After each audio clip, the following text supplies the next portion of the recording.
Where the North has its honor and the South its chivalry, the Iron Islands has its strength. We call ourselves the Ironborn, and we are warriors feared throughout the Seven Kingdoms.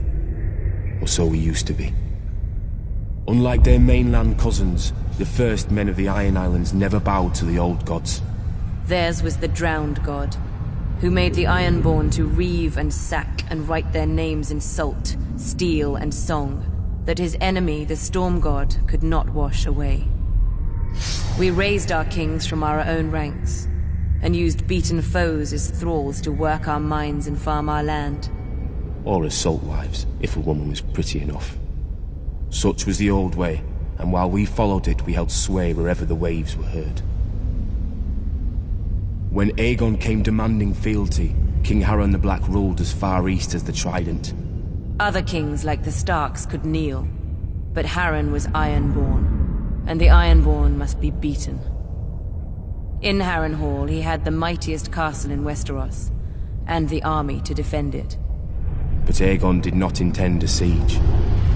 He mounted his dragon and roasted Harren and all his sons in their tower, and the Old Way with them. Because of Harren's defiance, Aegon pushed the Ironborn back to our islands and gave the Riverlands to the Tullys. But he did allow the Ironborn to choose who would lead them. House Greyjoy had always been one of the greatest houses of the Iron Islands. We trace our descent from the Age of Heroes and the legendary Grey King, who took a mermaid to wife and made war upon the Storm God for 1,000 years. Blessed by the Drowned God, the Grey King fought and slew Naga, the great sea dragon, and took her fire for his own. This history made our ancestor Vicon Greyjoy the natural choice to lead the Ironborn after Aegon's conquest.